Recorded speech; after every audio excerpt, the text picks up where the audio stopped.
창세기 20장 1절에서 18절 말씀으로 반복된 잘못 또 반복된 은혜라는 제목으로 하나님의 말씀 전하겠습니다. 제목에도 나와 있듯이 오늘은 두 가지 포인트로 말씀을 전하려고 합니다. 반복된 잘못을 저지름에도 하나님께서는 약속을 지키시고 은혜를 베푸신다는 것이 첫 번째 포인트고요. 첫 번째 하나님의 은혜입니다. 그리고 두 번째, 우리 사람의 입장에서 인생을 살다 보면 환난이 다가옵니다. 환난을 당해서 때로는 연약함 때문에 잘못을 저지를 때가 있죠. 하지만 좌절하거나 낙심하지 말고 계속해서 믿음, 신앙의 길을 잘 걸어가야 되겠습니다 하는 것이 두 번째 포인트입니다. 자, 아브라함은 헤브론에 있는 마므레 상수리 수풀에서 장막을 걷고 남방으로 옮겨서 오늘 1절 말씀 읽으신 대로 네게브 지방의 그랄 땅으로 이사를 합니다. 그랄 땅의 왕은 아비멜렉이었습니다. 그런데 아브라함은 이 지역으로 옮겨가면서 20여 년 전에 저질렀던 잘못을 다시 한번 저지릅니다. 거짓말을 하는 거죠. 아내를 아내라고 하지 않고 누이 동생이라고 했습니다. 자기 목숨을 유지하기 위해서 이렇게 한 거죠. 아비멜렉은 정말로 아브라함의 아내 사라를 아내라고 생각하지 못하고 누이라고 생각하고 데리고 갔습니다. 하나님께서는 꿈에 아비멜렉에게 나타나셔서 아비멜렉에게 말씀하십니다. 내가 데려간 이 여인으로 말미암아 내가 죽으리니 그는 남편이 있는 여자임이라. 3절에 분명하게 말씀하시죠. 아비멜렉은 깜짝 놀랐습니다. 억울하죠. 그래서 하나님께 항변을 합니다. 아직 사라하고 가까이 하지 않았습니다. 성경에 나와 있는 점잖은 표현입니다. 아직 같이 잠자리를 하지 않았다는 거죠. 그리고 또 아브라함이 누이라고 말해서 나는 속아서 사라를 데려온 것입니다. 이렇게 사실 그대로 하나님께 이야기를 합니다. 하나님께서도 아비멜렉의 이 마음과 또 행동을 다 알고 계셨습니다. 그래서 6절에 보면 하나님께서 내가 온전한 마음으로 이렇게 한 줄을 나도 알았으므로 너를 막아 내게 범죄하지 아니하게 하였다. 참 아비멜렉의 순수한 마음을 아신 거죠. 그래서 아비멜렉이 진짜로 잘못을 저지르지 않도록 하나님께서 막으셨습니다. 그리고 사라를 돌려보내라고 말씀하시고 또 아브라함이 하나님께서 세우신 선지자인 것을 또 알려주십니다. 그래서 가서 기도를 받으라고 말씀하시죠. 그러면 그 아브라함이 해주는 기도를 받으면 네가 아비멜렉이 살 것이다 이렇게 말씀을 하십니다. 아브라함의 거짓말 때문에 아비멜렉은 하마터면 하나님으로부터 벌을 받아서 그 자신도 자신에게 속한 모든 그 그랄 왕 민족들도 죽을 뻔했습니다. 그것이 바로 7절에 나와 있는 내용인데요. 근데 실제로 정황상 아비멜렉과 그 민족은 이미 벌을 받고 있었던 것 같습니다. 그래서 3절에 보면 그 밤에 이렇게 돼 있는데 그 밤은 사라를 데려간 바로 그날 밤은 아닌 것 같아요. 적어도. 왜냐하면 오늘 본문 말씀 그 마지막에 17절 18절에 보면 하나님께서 아비멜렉의 집에 태를 모두 닫으셨다고 그랬거든요. 그러니까 태를 닫는 것이 우리 눈앞에 드러나려면 적어도 임신하는 기간 한 10개월 정도는 지나야 되잖아요.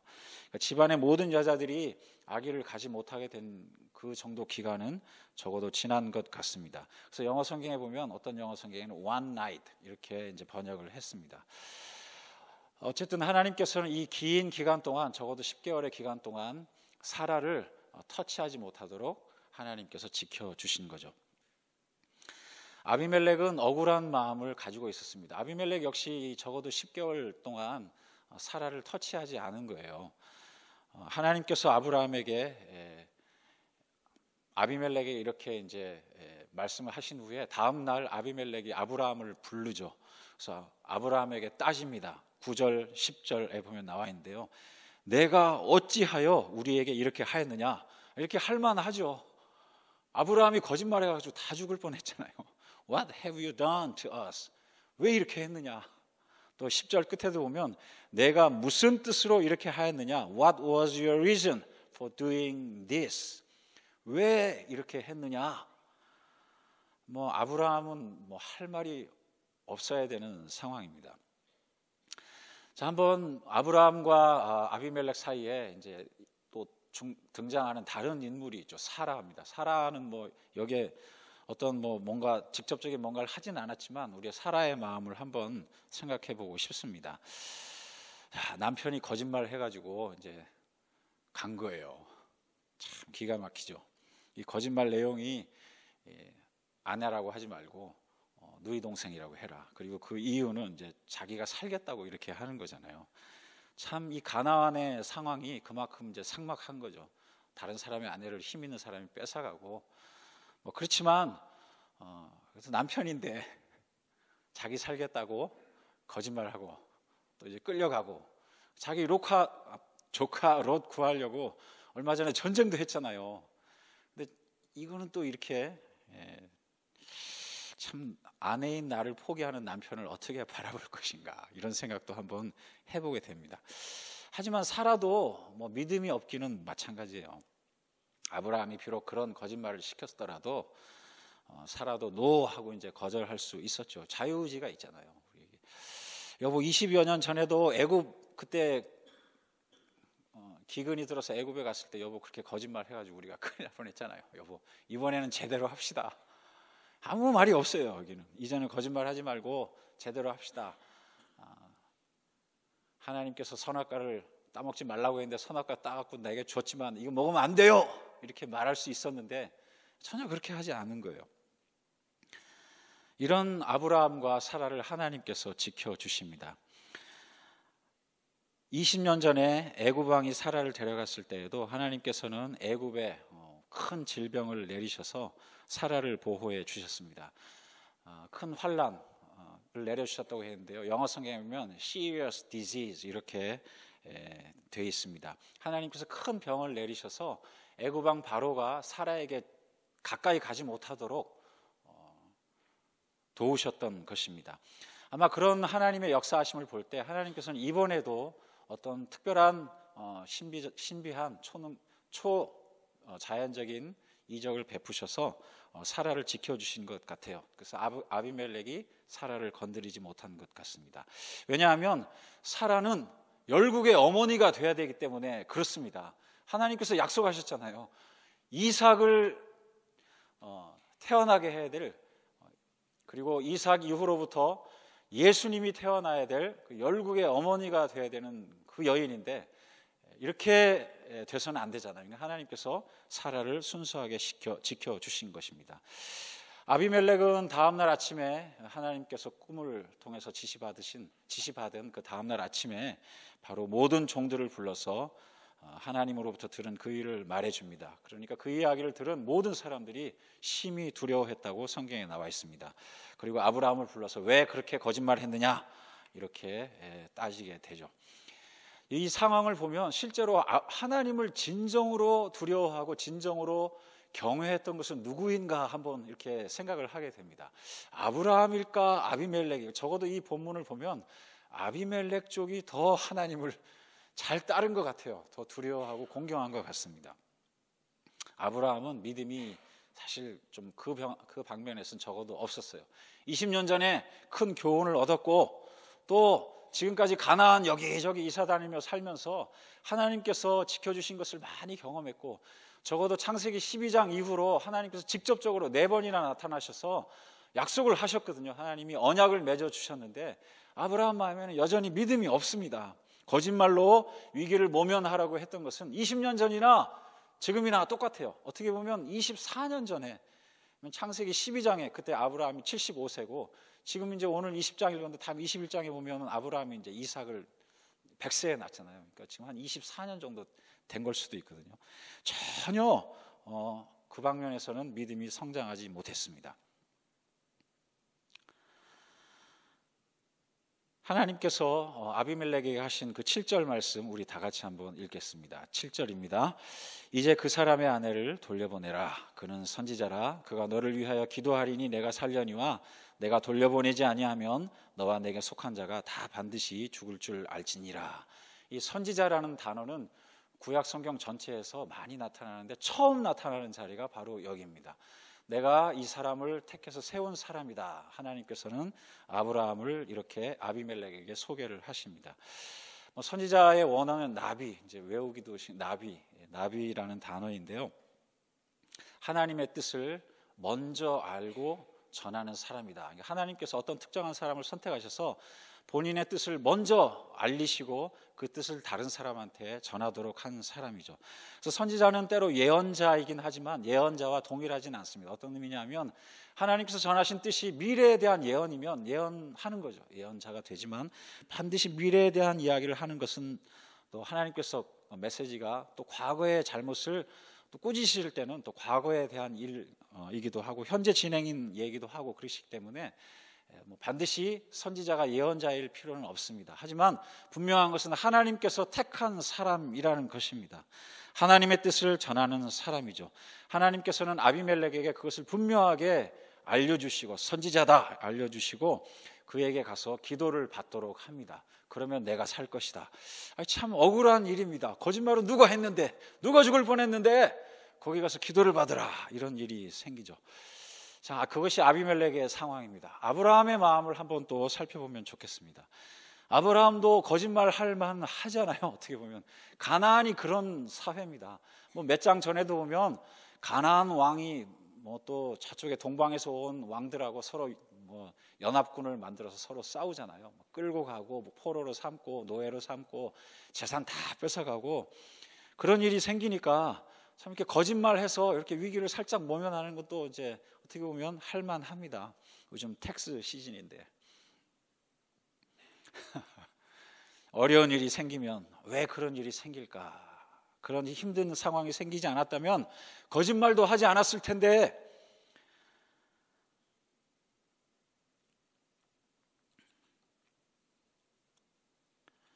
(24년) 동안 참 하나님께서 아브라함의 입장에서 볼 때는 이제 그만 어려운 상황을 그만 주셔도 되는데 계속 어렵게 하시는 거예요. 계속. 65세 때 이제 사라가 끌려간 거거든요. 창세기 12장에 애굽에서 끌려갈 때는요. 65세가 사라가 뭐가 그렇게 이쁘겠냐 싶지만은 또 사라가 90세 첫 아이를 낳고 또 죽은 나이가 127세니까 65세 때 아직 아이를 이제 낳지 않은 처녀의 몸이고 하니까 여전히 상당하게 이제 젊음을 유지하고 있었을 수 있겠다. 이렇게 생각해 볼 수도 있고 또 고대에는 현대와 미래의 기준이 또 다를 수도 있잖아요. 그래서 예전에 그린 그림들이나 조각상들 이렇게 보면 요즘 여인들보다 상당히 좀 이렇게 후덕하십니다. 이렇게 후덕하시죠. 그러니까 아마 사라도 처음에 애굽에서 그런 일이 있었을 때는 좀 아름다웠겠다. 심히 아름답다고 이제 남편도 이야기를 하죠. 하지만 오늘 20장에 보면 아비멜렉이 끌고 갈 때는 아름답다는 이야기는 없어요. 근데 그럼에도 데리고 간 것을 보면 아비멜렉, 이제 가나안 사회가 그런 거죠. 다른 사람의 중요한 여인을 뺏어다가 자기의 힘을 과시하는 겁니다. 꼼짝하지 말고 여기 있거라. 내가 더 힘이 세다. 이런 것을 과시하는 거죠. 24년 동안 가나안에서 이렇게 저렇게 힘들게 살아갔지만 이 가나안의 사회는 전혀 변한 것이 없습니다. 여전히 환란이 존재하는 거예요. 하나님의 약속을 믿고 본토, 고향, 아비 집을 떠났지만 고난이 계속 되는 거예요. 가난, 기근, 전쟁, 아기도 생기지도 않고 우리가 16장 3절에 보면 아브라함이 하가를 이제 사라하고 의논해가지고 첩으로 삼고 이스마엘을 얻게 되는데요. 거기 16장 3절에 보면 그 일을 행할 때가 가나안에 거한 지 10년이 지났다고 이렇게 돼 있습니다. 하나님께서 아무리 약속해 주셨지만 10년이 지난 거예요. 여러분 10년 동안 하나님의 약속을 붙들고 기도한 것 있으세요? 아브라함도 어떻게 보면 할 만큼 한 거예요.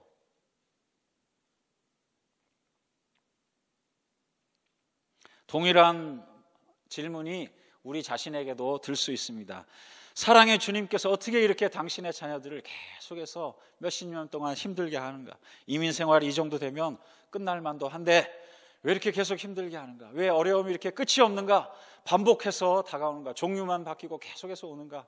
어쩔 때는 겹쳐서 오는가? 하나님 좀 숨 쉴 기회를 주셔야죠. 이런 생각이 들 때가 많이 있습니다. 더군다나 우리는 십자가의 피로 구원받은 하나님의 자녀잖아요. 어떻게 이런 일이 생길 수가 있는가? 어제도 새벽기도 이제 마치고 권단열 목사님 저에게 오셔서 목사님 어떻게 하면 좋을까요? 이렇게 상의를 하신 일이 있어요.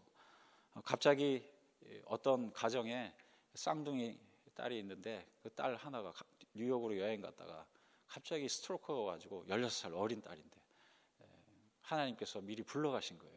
그 쌍둥이인데 다른 딸 하나는 그 기가 막힌 자기 짝이 없어진 거잖아요. 충격을 받아가지고 정신 치료도 심리 치료도 받고 그런 이야기를 하면서 권다니엘 목사님이 그 이야기를 하는데 눈이 그냥 그만 빨개지시는 거예요. 권다니엘 목사님도 애가 있잖아요. 그 이야기를 듣는 저도 어떻게 대답을 해야 될지 모르겠어요. 그래서 목사님 어떻게 하시려고 그러세요? 내일 아침에 새벽기도 끝나면 바로 가려고 그래요. 가려고 그러는데 목사님, 근데 그 말을 들으니까 저도 당연히 아유 목사님 그거 어떻게 혼자 다녀오시겠어요? 저도 갈게요. 이 말이 그냥 바로 나오더라고요. 좀 지나고 보니까 권다니엘 목사님이 또 다른 목사님하고도 나누셨나 봐요. 그 목사님도 간다고 그래서 일행이 한 3명 4명 바로 됐습니다. 왜 그런 일이 생길까? 믿는 사람의 가정에. 목회자로서 신방을 하다 보면 그런 기가 막힌 일이 참 하나님께서 선하시기 때문에 틀림없이 선하신 손길이 뒤에 있는 건 알지만 잘 이해가 되지 않는 정말 애써서 찾아야 되는 그런 경우가 참 많이 있습니다. 하지만 한 가지 확실한 것은 이 20장, 72장에서 하나님을 부르신 이후로 20장까지 쭉 이어오고 그 다음에 21장 이삭이 태어나고 이 과정에서 한 가지 확실하게 알 수 있는 것은 아브라함의 믿음이 확실하게 성장했다는 것입니다. 21장, 22장에 가면 이제 하나님께서 이삭을 제단에 바치라 하고 말씀하시잖아요. 그때는 아브라함이 주저함이 없습니다. 주저함이 없어요. 확실히 아브라함에게 큰 믿음이 생긴 거예요. 이제 말씀을 마치겠습니다. 하나님께서는 우리가 죄를 짓는 상황을 보고서 절대 그것에 대해서 바로 정죄하고 또 그저 미워하지만은 않으십니다. 창세기 6장 5절 7절에 보면 하나님께서 세상에 악이 가득함을 보시고 이렇게 말씀을 하세요. 여호와께서 사람의 죄악이 이 세상에 가득함과 그의 마음으로 생각하는 모든 계획이 항상 악할 뿐임을 보시고 6절에 보면 땅 위에 사람 지으셨음을 한탄하사 마음에 근심하시고 이렇게 되어 있습니다. 한탄, 그 원어 성경을 살펴보면 심히 유감스럽게 생각하셨다. I'm so sorry. 또 다른 번역을 보면 하나님께서 심히 have compassion, 동정하신 거예요. 참 이 연약한 인간들, 불쌍한 인간들, 죄를 질 수밖에 없는 이 사람들 참 안타깝구나. 또 마음에 근심하시고 이렇게 하셨잖아요. 근심하시고는 마음에 큰 고통을 느끼셨다, 슬퍼하셨다, 그런 말이 들어있는 단어입니다. 하나님께서 He hurt, 마음의 상처를 받으신 거예요. He has in great pain, 고통을 당하시는 겁니다. 하나님께서는 우리의 연약함을 그토록 공감하시는 거예요. 공감하십니다. 공감. 하지만 죄를 용서해 주셔야 돼요. 죄를 허용, 인간의 연약함을 이해는 하시지만, 공감은 하시지만 그로 인해서 선택한 그 거짓말, 아브라함의 거짓말을 또 용납하실 수는 없습니다. 그것이 크리스찬 카운슬러의 큰 차이점인데, 우리가 공감하잖아요. 공감. 그럴만하다. 그런 상황에선 그럴만하다. 하지만 그 한 행동, 죄악된 행동에 대해서는 결코 용납될 수 없는 거죠. Not agreeable. 공감은 하지만 하나님께서는 이혼을 미워하십니다. 미워하세요. 하지만 어쩔 수 없이 이혼하는 상황을 또 공감은 해 주시죠. 공감의 극치가 바로 십자가의 성육신입니다. 하나님께서는 우리 완전한 인간이 되셔서 우리의 연약함을 다 알고 계세요. 하지만 또 우리를 사랑하시니까 이 연약함을 해결해 주셔야 되잖아요. 그래서 십자가의 사랑으로 우리의 죄를 용서해 주신 것입니다. 그것이 오늘 두 가지 포인트입니다. 하나님께서는 우리를 끝까지 사랑하십니다. 반복된 우리의 잘못에도 불구하고 우리를 끝까지 공감해 주시고 우리에게 은혜를 베풀어 주십니다. 우리가 반복된 잘못을 저지를 때 나도 또 잘못을 저지른 내 자신도 또 다른 사람의 잘못을 보는 내 자신도 내 자신에 대해서 정죄하고 비참한 생각, 그게 죄책감이죠.